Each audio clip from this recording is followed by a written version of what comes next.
Tom Pelissero. Hey, from the Tommy NFL P. Network. Hey, that's our guy right there. He's joining us. I hear you, Steve, joking around with the fellas, but I always know those are my boys in the studio, right? Yeah. See, Tommy P sat in the chair much more than I have. So I just want to hold up to the standard, man. We've got to raise the bar. What's up, Tom?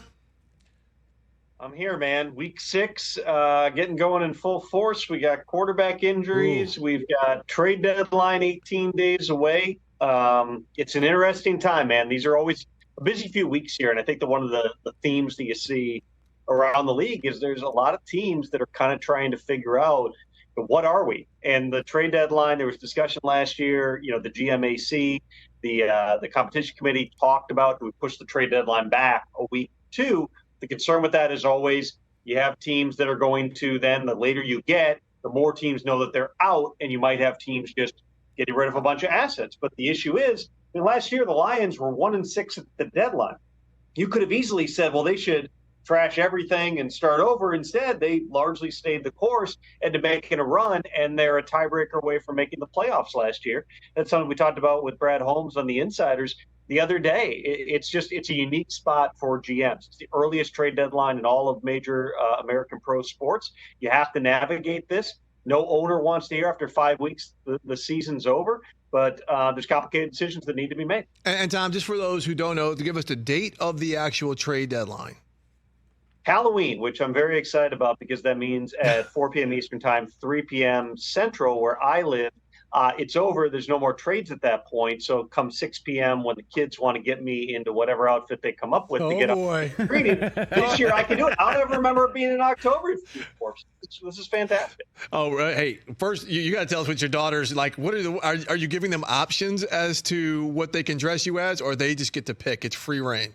Here's the thing, Steve, and you've had kids this age. Mine are 9 and 6. Whatever they tell me today, they may or may not remember it come Halloween. So I've heard a couple of different, Dad, we want you to be this, but I'm just hoping that they forget about it, and then we'll see, as it gets closer, what exactly they decide to do. Not going to happen. Okay, anyway, quarterback injuries. I want to go to this Deshaun Watson injury because this is real funky because of the timing. A couple weeks ago, pregame workout, a lot of discussion whether he said he wasn't going to play. The team decided not to play him. Whatever. They have a bye. So it went from a pregame workout where he's kind of on the fence to playing to a bye to him already being ruled out with the shoulder injury. What has developed for them to go ahead and pull the plug on him as they get ready to face the 49ers this week? Well, let's start with this, Steve. Deshaun Watson still has not practiced since he suffered that injury. He did not practice during the course of week 4. They did think, Deshaun Watson thought, the coaches thought, everybody thought that come Sunday he was going to be able to go out and function to the best of his ability. They got into that pregame workout. He really didn't throw a ball over 10 yards. They made the decision that he was not going to go that week. He went home, rested and rehabbed, or went somewhere, rested and rehabbed during the bye week, came back, and still wasn't there to the point that he didn't practice again this week here. Now, I think that part of it, there's a lot of different things involved here. Kevin Stefanski had said the initial thing of, hey, he was medically cleared, and Deshaun, we listened to Deshaun, which is kind of what teams do, right, when you get down to it, which is, can the player go? If the player says, I can't do this, you're not going to force a guy out there. Andrew Berry did some cleanup on that the following week, trying to explain it. I think that the fact that this was referred to as a shoulder bruise did not necessarily help people, because when I think shoulder bruise, I think, hey, I walked into a door frame at 4 a.m. when I was getting my out of bed. I'm not thinking it's what it is, which is it's a rotator cuff contusion, which is an internal injury in the ball. Not nice. If you have that, you lose strength and you have discomfort and all those different things. So Watson has been throwing. He's just not doing it in a practice setting. We'll see what develops here in the coming weeks. What we know for this week is it's going to be P.J. Walker going up against the 49ers. And if I'm Jim Schwartz, I'm going, all right, boys, we're figuring out a way. Are we winning this thing 18-15? Are we winning it 13-11? It's going to be potentially a sloppy day, a windy day, a rainy day in Cleveland. Use that lake effect to your advantage here and hope that you can kind of grind this thing to a halt, play really good defense, and a touchdown or two is enough to get you through. Yeah, windy days still do not necessarily help when you face the best running football team in the NFL like the 49ers.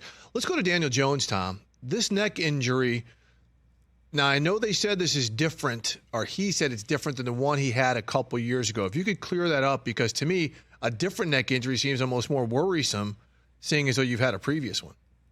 My understanding is it's in the same area of Daniel Jones' neck to the one that he had back in 2021. But when he had that injury a couple of years ago, it was a disc issue. It required surgery, and it was season ending. This one is not believed to be that severe for Daniel Jones. I know that the Giants initially back in 2021 had referred to it as a neck strain, but he did not end up playing again. In this case, they've been more vague, just continually saying it's a neck issue. And this comes at a time that the Giants are really battling it, not just in terms of their record and the way that they've performed, but it's been hard when you're down several different starting offensive linemen. Andrew Thomas, the left tackle, is out again this week. John Michael Schmitz, one of your high draft picks, another starter, he's out this week. You haven't had Saquon Barkley for 3 weeks. He's been limited in practice this week. I believe he's listed as questionable for the game on Sunday night against the Bills. That's a lot of different moving parts offensively, and now Tyrod Taylor, who, of course, played for the Bills, the last quarterback to lead the Bills to the playoffs prior to Josh Allen, to go up against his old team on Sunday night. But he's not going to have a couple of his starting offensive linemen. He may or may not have Saquon, and you would think that if Saquon does play, it's not going to be a 30-carry type of a night in his first game in a month. So they've got their challenges. Darren Waller also listed as questionable. He's been dealing with a groin injury through the course of this week. Can the Giants put it together against a team and a defense that's been playing really well? We'll find out here. They're hoping Daniel Jones gets back sooner than later, but collectively, as an offense, they just haven't functioned at a high enough level. Yeah, it's real tough because that snowball is really rolling downhill for them. Can we go to Indianapolis? Anthony Richardson. We know he's got that shoulder injury. He's going to be out for a while. Is there any update in terms of prognosis as to how long, or is that still up in the air? It's still up in the air, Steve. I would tell you that at this point, they don't believe surgery is necessary. It's not been ruled out, but they don't think it's going to have to go that route. They think it's likely somewhere between a month or two till Anthony Richardson comes back. It's not thought to be anything season-ending for him, but it's a significant AC joint sprain. And when you've got a player who has a physical type of playing style like Anthony Richardson, and frankly has had injuries in 3 of the 4 games he started so far this season, there's a concern with that in terms of you don't want to put him back out there before he's 100% healthy. And if anybody knows that, it's the Colts, it's Chris Ballard. They dealt with it with Andrew Luck, shoulder injury specifically with Andrew Luck, among a variety of other things that were happening through the course of his playing career. One of the things that made Andrew Luck special, but also was part of his ultimate demise as an NFL player, was he played quarterback like a linebacker. Yep. And he initiated contact, and he wanted to be physical, and he would run the football. I don't think that you look at the hits or the injuries Anthony Richardson has suffered so far and go, man, he's setting himself up and he's just getting blasted. No, like when he banged his knee, that was just he's stretching out for the goal line, basically. It kind of hits his knee weird. When he had the concussion, that wasn't a crazy type of a hit. He's getting to the pylon and takes a shot. And then the shot last week, obviously his reaction to it lets you know that it's significant, but he goes down and you're not going, oh man, that was such a brutal hit. It's just he hit the ground and something happened. That happens sometimes with young players in the course of their career.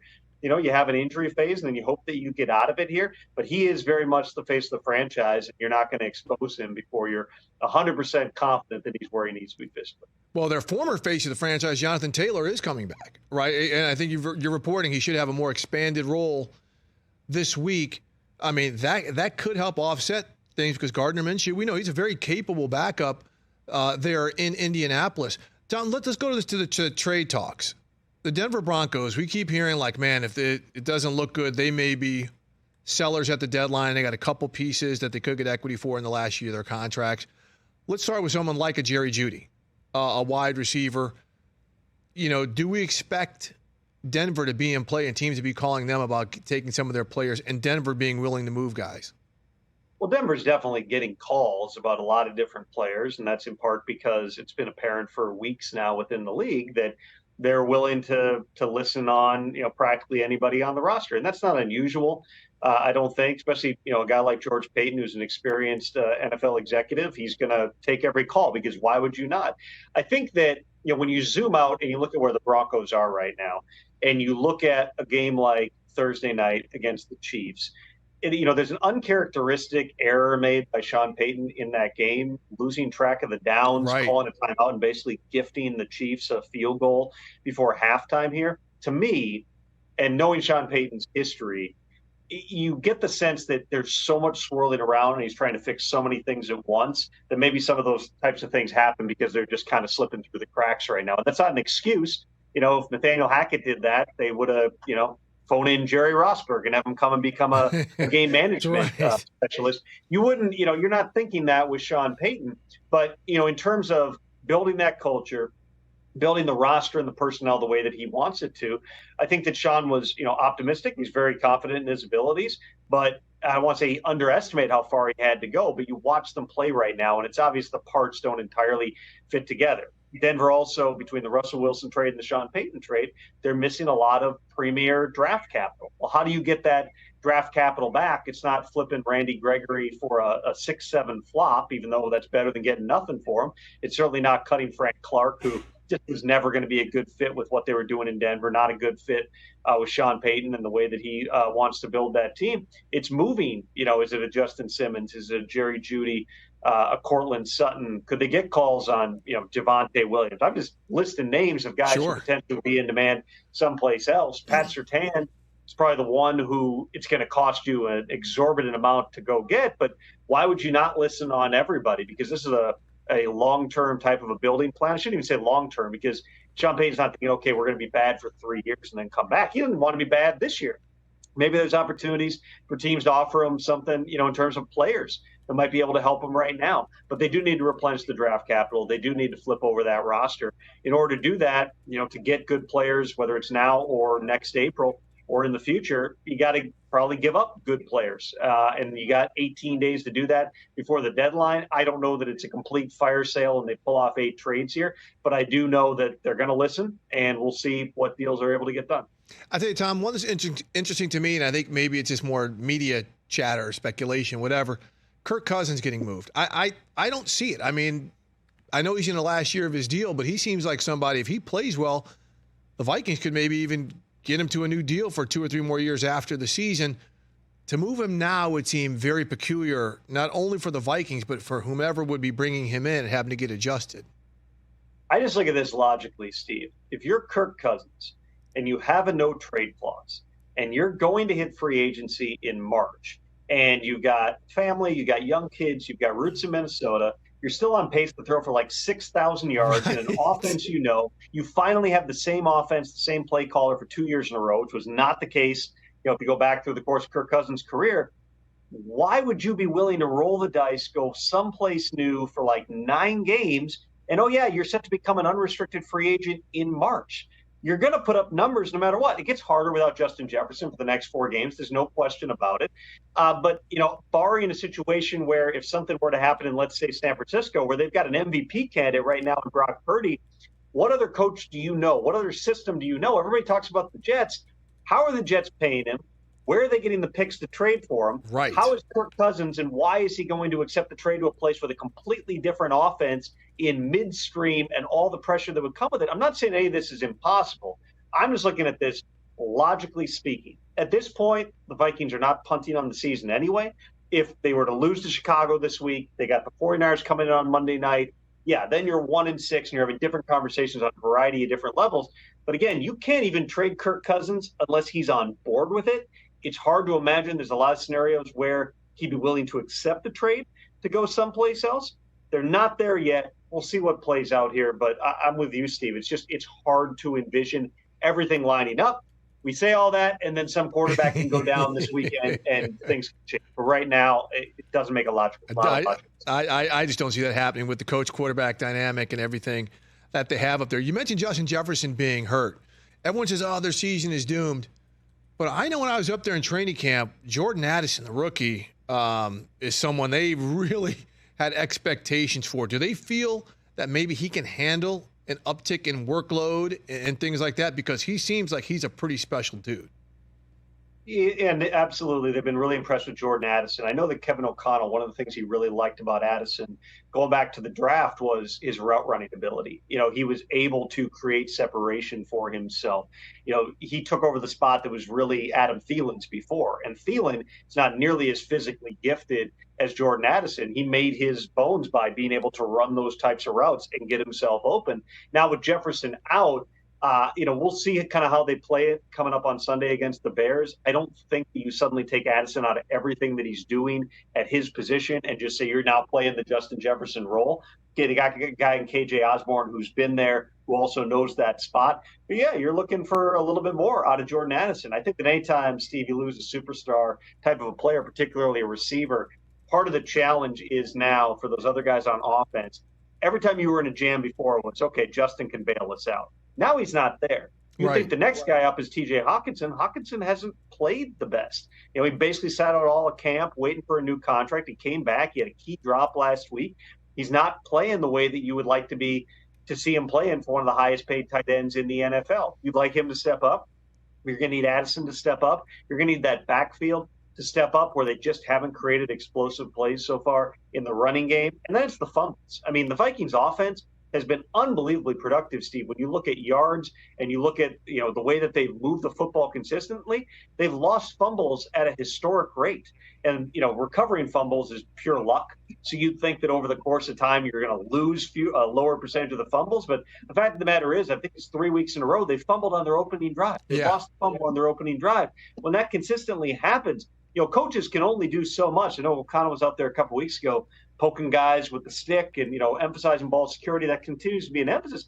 At some point, it's personal responsibility. Hold on to the football, or else you're not going to be out on the field.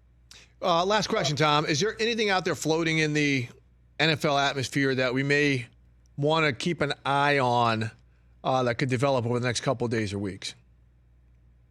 Well, I mean, the trade market, Steve, is the biggest thing here, and you're going to have significant questions about whether it's a team like Minnesota, whether it's a team like Chicago or Carolina. Some of these teams right now are kind of on that tipping point of all those teams thought that they were going to be better record-wise than they are right now.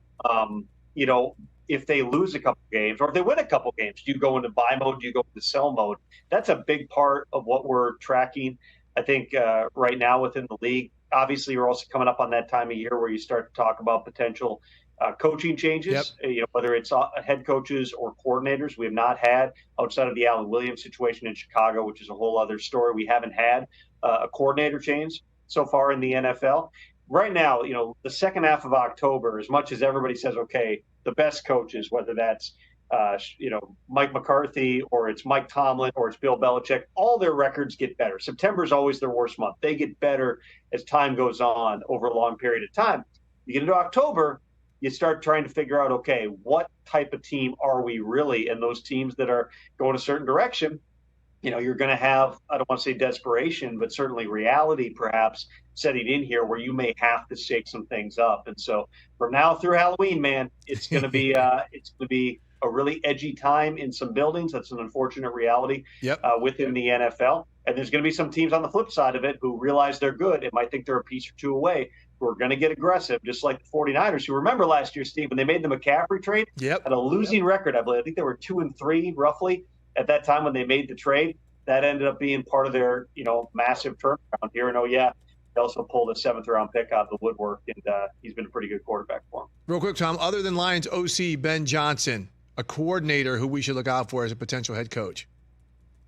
That's a great question, Steve. I mean, look to some of the coaches right now. I think that, right, wrong, or indifferent, there's a lot of good coordinators around the league who right now their teams may not be doing the best. There's a couple of them in Carolina, Thomas Brown and Adrian Avero, who are, going to be, they had interviews last year. I think Avero interviewed for every job in the league. He's got to be on some short list.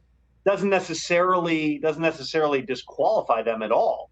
But, if you're looking for like the hot coordinator candidates, I mean, look at the job that Bobby Slowick's doing right now down in Houston with a young quarterback in C.J. Stroud. Look at the work that Frank Smith is doing in Miami. He works with Mike McDaniel. Mike's going to get a lot of the credit, but Frank's one of the respected coaches in the entire league. I think that's another name you're going to be hearing here. And there's a long way to go here, Steve. I'll put out my young coaches. Can't wait for it. it's always interesting because, listen, there's different criteria for every team.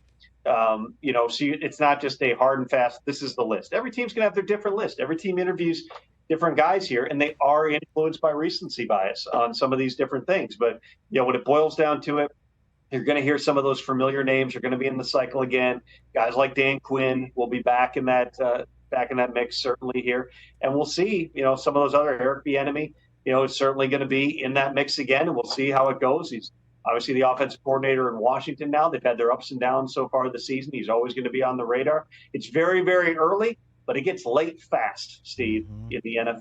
And I don't think it's going to get late for the 49ers, and hopefully Steve Wilkes, their defensive coordinator, gets another shot to be a head coach. Tom P., you can watch him with Ian Rappaport and Mike Garafolo every day on NFL Network and NFL Plus on The Insiders. Always appreciate you, man, and I'm sure Rich will be calling you soon when he needs a breather to come join the rest of the crew out here in L.A. My boys, thank you. Hey, Thanks for having me on. See you, buddy. Let's go. Catch the Rich Eisen Show every single day on the Roku channel, 12 to 3 Eastern, for free.